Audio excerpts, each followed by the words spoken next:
फार मोठी जिम्मेदारी आहे आणि इथं अगदी साधेपण घेऊन बसावं लागत नाही, फार रिस्क घ्यावं लागते माझ्या. कारण 2 तास 3 तास आमच्याकरता फार फार फार अनमोल आहे, फार अनमोल. व्यासपीठ प्राप्त झालं की त्याचं सोनं केलंच पाहिजे. मग समाज असो किंवा नसो हे व्यासपीठ महत्वाचं आहे. समाजाकडे पाहून कधीच कथा करायची नसते की नाही आज पब्लिक कमी आहे मग आपला नाही नाही नाही. एक माणूस असा तर कथा तीच असावी आणि 1000 लाख असले तर कथा तीच असावी. नाही नाही, आम्हाला समाज महत्वाचा नाहीये, आम्हाला हे व्यासपीठ फार महत्वाचं आहे. ज्या व्यासपीठाला आम्ही बसतोय ना ते व्यासपीठ आमच्या करता फार मोठं आहे. लोक येतील, लोक उठून जातील, बसतील, लोकांचं नाही आहे काही. आणि लोकांकडे पाहून जर कथा केली तर मग नाही होणार. मग व्यासपीठाचा आम्ही अपमान करतोय. हा अपमान तुमचा नाही, हा आपण व्यासपीठाचा आहे. व्यासपीठ हे स्वतंत्र, लक्ष ठेवा. व्यासपीठ हे कोणाचं बांधिलकीचं नाही, हे स्वतंत्र आहे. म्हणून श्री सुतजी महाराज हे स्वतंत्र होते. हे ज्ञान, हे वैराग्य, हे सगळ्या गोष्टी सुतजी महाराजांकडे होत्या. म्हणून तर सुतजी सारखा कथाकार पुन्हा कोणीच नाही. काय पवित्र वाणी आहे, काय बोलणं आहे, काय गोड कथा करता सुतजी महाराज. अरे ते कथा करायला लागल्यानंतर अरे ज्यांना ज्यांना कळालंय की सूत कथा सांगणार आहे, बोलण्याची गरज नव्हती. सूत हा शब्द कानावर आला की सगळ्यांनी धावून यावं त्या प्रयागराज मध्ये. काय समाज होता आणि त्यावेळेस काही माईक नव्हते, एवढं तुम्ही नव्हते द्वापारयुगामध्ये, त्रेतायुगामध्ये कोणी नव्हतं. हे साऊंड सिस्टमच नव्हती. माझ्या बिगर साऊंड सिस्टमची ही कथा त्यावेळेस गायल्या जात होती. पण प्रश्न असा होता की 2-3 माणसं ऐकायला नव्हते, हजारो माणसं कथा ऐकायला होते. मग आवाज तिथपर्यंत कसा पोहोचत असेल? हा प्रश्न माझ्या समोर आहे आणि हा प्रश्न तुम्ही ऐकताय तुमच्या समोर सुद्धा आहे. अरे इथे थोडाही साऊंडचा आवाज कमी झाला की माणसं म्हणतात अरे पाठीमागे आवाज येत नाही, थोडा आवाज वाढवा. मग त्या काळामध्ये हे कसं असेल की हजारो लोकांना आवाज कसा जात होता की एक एक शब्द सुद्धा त्यांना श्रवण करायला मिळत होता. त्याचं कारण असं होतं मायबा, कथेत जर लक्ष असेल तर तुम्ही कुठेही बसा, काहीही काम करा, पण तुम्हाला कथाच ऐकू येईल. कथेत जर लक्ष असेल ना मायबा, फक्त लक्ष पाहिजे. तुम्ही कुठेही बसा, साऊंड लाईट गेली, साऊंड कुठेही असा तर कथा कळणार की आज महाराजांनी काय सांगितलं. आणि इथं तुम्ही त्या साऊंड जवळ बसले, मशीनचा आवाज फुल केला आणि तुम्ही फक्त बसला, पण लक्ष घरी असेल तरी तुम्हाला कथा ऐकू येणार नाही ऐकू येणार. इथं बसून आवाज एवढा असताना ना पण लक्ष जरी झालं असेल तर तुम्हाला अजिबात कथेचा आवाज कसलाही येणार नाही. आणि काही श्लोक कथेमध्ये नसतात पण 2-2 किलोमीटर बाहेर असतात, पण त्यांना आज कथेमध्ये काय झालं हे सगळं कळत. तिरझड्यामध्ये काही माणसं, राजूर का काय कोणतं गाव आहे, राजूरच ना, अलीकडे आहे ना, काही ती राजूरची लोक शेतामध्ये कथा ऐकत होते. म्हणजे काही लोकांना मंडप मध्ये बसून त्या दिवशी कोणती कथा झाली सांगताना आली आणि त्या दिवशी काही शेतात काम करून त्यांनी कथा सांगितली. काय परिणाम? हे लक्ष महत्वाचं आहे. शेतातल्या माणूस जो 3 किलोमीटर अंतरावरून शेतात काम करत असताना कथेतला एक ना एक शब्द त्याच्या पाठांतर झाला, लक्षात बसला, आणि जो कथा मंडपामध्ये त्याला एकही शब्द लक्षात नाही. का? कारण तो फक्त बसला होता पण मन नव्हतं, लक्ष नव्हतं. आणि तो कथा ऐकायला आल्यालाच नव्हता. इथं कथा ऐकायला यावी लागते. ऐकताय ना सगळे? नुसतं बसलं जमत नाहीये, कथा ऐकायला यावी लागते. जो कथा ऐकण्यासाठीच आला त्यालाच कथा ऐकू येते. कोणालाही कथा नाही ऐकत नाही. नुसतं इथं बसून जमत नाहीये, त्याला कथा ऐकण्याकरताच यावं लागते. आणि जो कथा ऐकण्याकरताच येतो ना, तो कान उघडे ठेवून बसतो.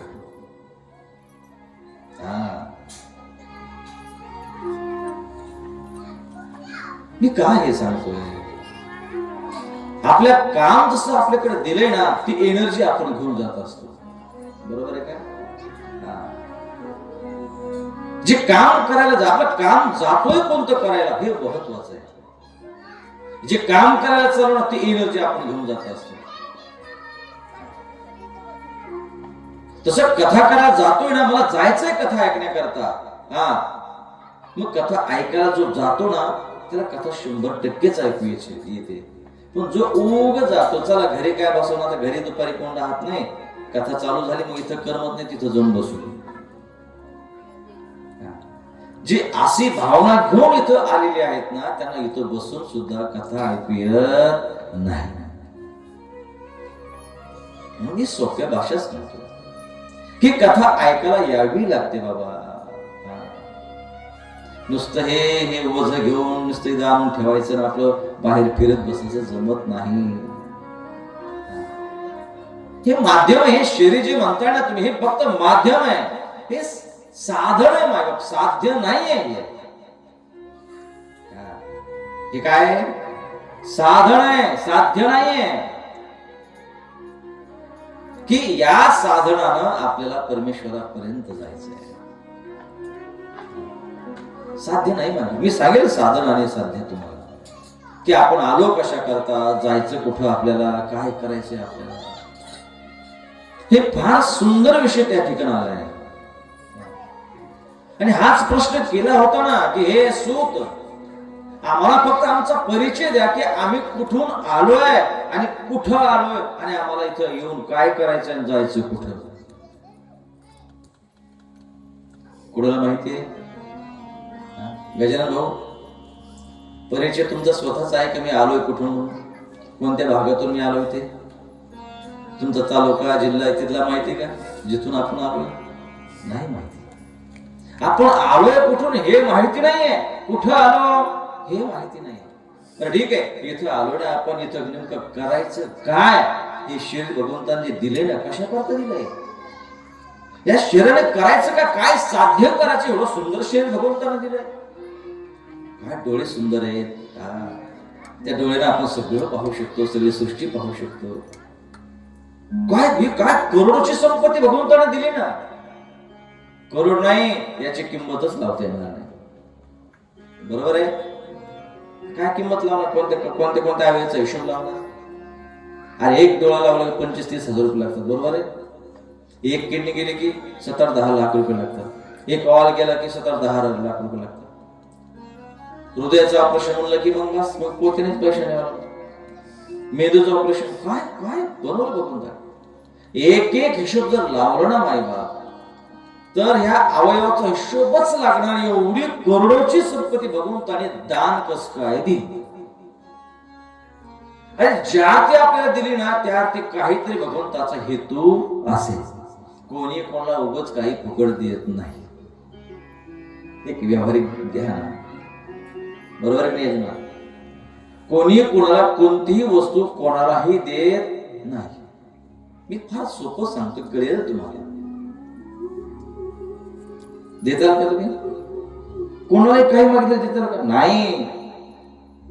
माणूस पैसे त्याच व्यक्तीला उष्णे देत आहे का? कारण त्या व्यक्तीकडे अजून भरपूर पैसा आहे आणि आपण दिलं तर उद्या आपलं काम होईल. बरोबर आहे की नाही? आज जर याला आपण 10,000 दिले तर उद्या आपल्याला जर काम पडलं 10-20 काम करेल. म्हणून माणूस त्याला पैसे देतो का? काहीतरी हेतू असेल, त्याच वेळेस माणूस आपण दुसऱ्याचे काम करतोय. मग मला सांगा, तसं भगवंताने आपण 500 रुपये द्यायचे म्हणलं की काहीतरी हेतूच असतो आपला, की चला याला आपण 500 दे, पण उद्या आपल्या शेतात कामाला येईल. जर आपण 1 रुपयाचा असा हिशोब लावतो, मग जरा थोडा आपणही विचार केला पाहिजे. एक दिवस स्वतः करता दिला पाहिजे. जीवनाचा हिशोब त्याला म्हणतात. की भगवंताने हे करोडोचं शरीर दिलंय, मग जसं हे करोडोचं शरीर देण्याच्या पाठीमागे देवाचा काय हेतू आहे, बरोबर आहे की नाही? आता हे जरा सुंदर विषय समोर आला म्हणून बोलतोय मी. मग आपण विचार केला पाहिजे, आपण स्वतः विचार केला पाहिजे की एवढं करोडोची संपत्ती भगवंतानं दिली, मग देवाचा याच्या पाठीमागचा हेतू काहीतरी असेल. कारण आपण पाहिलं ना की देव सुद्धा दिल्याशिवाय घेतल्याशिवाय देत नाही. मग हे कसं दिलं? किती प्रमाण आहेत? हजारो प्रमाण आहे की भगवान सुद्धा काहीतरी घेतल्याशिवाय देत नाही. मग हे कसं दिलं? मग हे कसं काय फुकट दिलं? हे शरीर कसं काय फुकट दिलं? फुकट दिलं नाहीये, काहीतरी देवाचा हेतू असेल. एखादा माणूस जास्त जर आपल्या घरी यायला सुरुवात झाली तो उगाच येत नाही, काहीतरी आहे याच्या पाठीमागे हेतू. एखादा व्यक्ती जास्त गोड बोलायला लागला तो उगाच गोड बोलत नाही, काहीतरी हेतू आहे.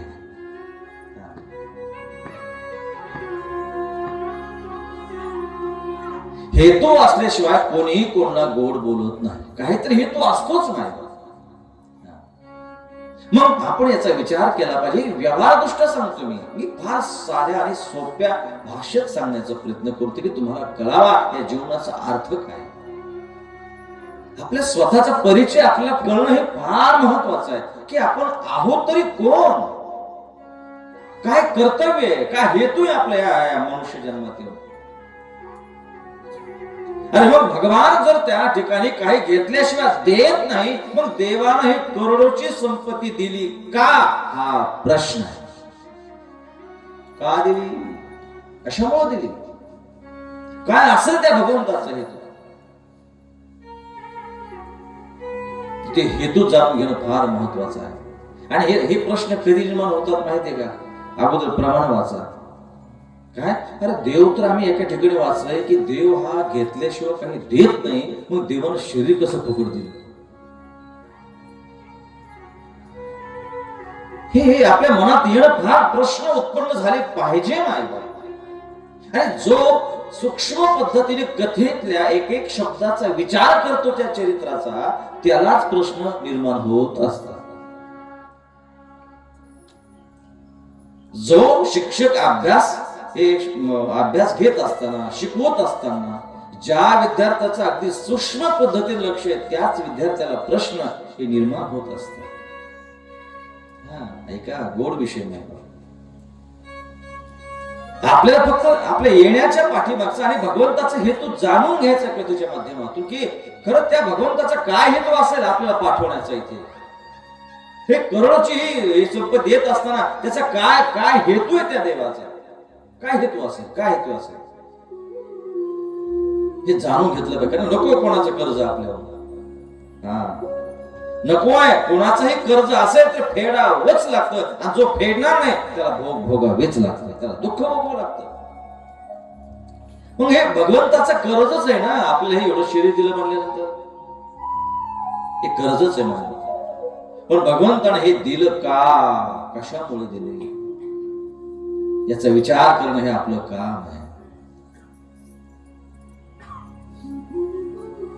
आपण एक बोलू शकतो माय बाबा, जे प्रश्न केले ना सूतजींना मी सांगतो, ऐका. अथं किं परमं साध्यं किं वा तत्साधनं परमं साधक कीदृशस्तत्र ददी तदिदं ब्रूहीत तत्त्वः. आपण अशा चरित्राकडे चाललो माय बाप. बघा ना कथा कशी कुठे घेऊन जाते लक्षात येत नाही. आज भगवंताचा आपल्याला इथं पाठवण्याच्या पाठीमागचा हेतू जाणून घ्यायचा आहे. हेतू जाणून घ्यायचा. कधीतरी देवाचा हेतू जाणून घेतला पाहिजे आपण. कारण युगामध्ये कोणी कोणासाठी कोणी काही उगाच करत नसतं, हे लक्षात ठेवा. देव सुद्धा करत नाही. आता आई वडील सुद्धा लेकराला जन्म देतात, मोठं करतात. त्यांना मुलगाच होण्याची काय वाट पाहतात सगळे. त्यांना माहिती मुलगी झाली तर निघून जाणार, पण मुलगा झाला तर आपल्या जवळ राहील, आपल्याला सांभाळ करेल. हा योग आहे. या युगामध्ये निस्वार्थ हेतू असल्याशिवाय कोणी कोणते काम करत नाही.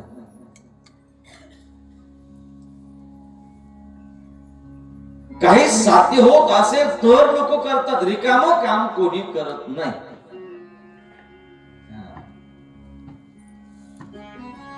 बस या चरित्रातून एक जाणून घ्यायचं की देवानं काय इथं पाठवलंय आणि काय हे देह दिलाय. एवढा फुकट दिला करोडोचा देह. पण भगवंताला आपल्याकडून काय अशी अपेक्षा आहे की करोडोनी त्या ठिकाणी संपत्ती दान केली, काय अपेक्षा आहे आणि आपण काय त्याला द्यावं, का त्यानं दिलं असेल हे. हा हेतू आपल्याला जाणून घेणं फार महत्वाचं. तर तो हेतू असा आहे मायबाप, हे शरीर दिण्याच्या पाठीमागचा हेतू एकच आहे आणि हे शरीर तेवढ्याच कामाकरता दिलंय भगवंताने. ऐकता ना सगळे? एकाच कामासाठी दिलंय.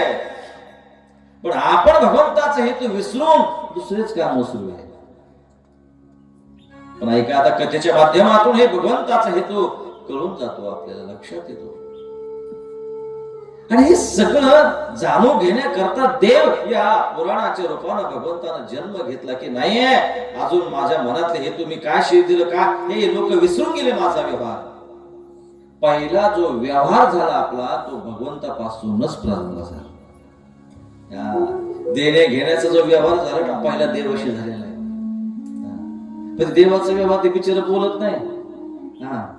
ते कधी स्वप्नात येत नाही बाबा आपले एवढे पैसे तुझ्याकडे. ते मत जे बोलत नाही त्याचा व्यवहार तुला विसरून जात असतात. हे कलियुगाचं महात्म्य आहे. जो बोलत नाही त्याच्या ह्या कलियुगात फार अवघड आहे.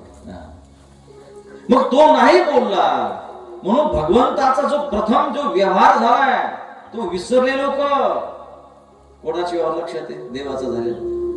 तुमचा व्यवहार पक्का ठराव झाला त्याच वेळेस तुम्हाला इथं आला. तुम्ही लक्ष ठेवा. तुम्ही देवाला सगळं लिहून दिलं, मी तुझा जसा जसा तू माझ्यासोबत व्यवहार केलाय त्याच पद्धतीनं तुझा व्यवहार मी चुकता करेल. मग त्यावेळेस तुम्ही भगवंताला ठाम सांगितलंय.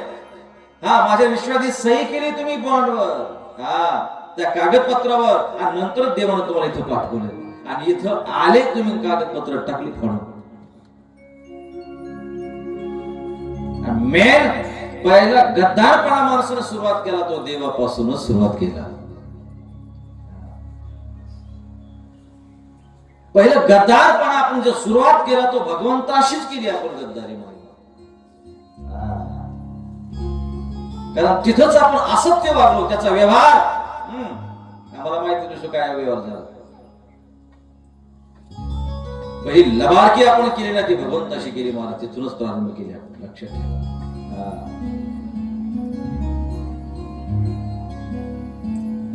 आणि आल्यानंतर देवानं हिशोब विचारायला सुरुवात केली का? अरे बाबा कुठे काय पुरावा, काय काय पुरावा? कारण पुरावे आपण फाडून टाकलेत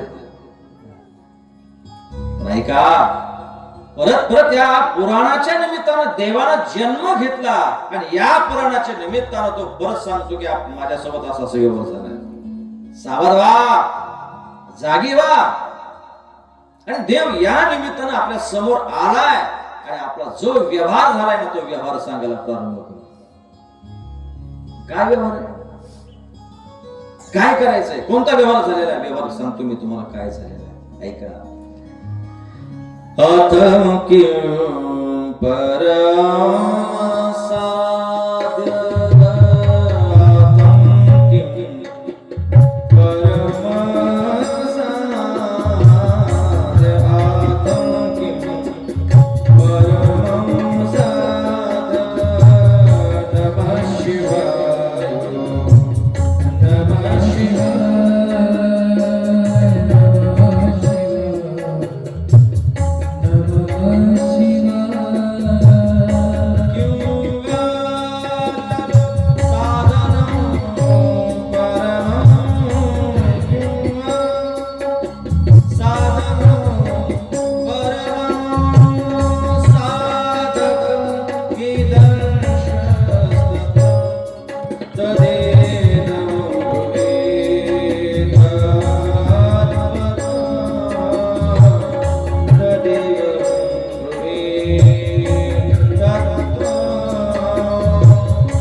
साधो परम साध्य काय. जो व्यवहार झाला ना तर भगवंतानं सांगितलं की माणसा करता ज्याच्या करता हे शरीर मी दिलंय ना, हे शरीर फक्त या करता दिलं की इथून माझ्यापासून हा चाललाय आता. नाही का, फार सुंदर विषय आहे.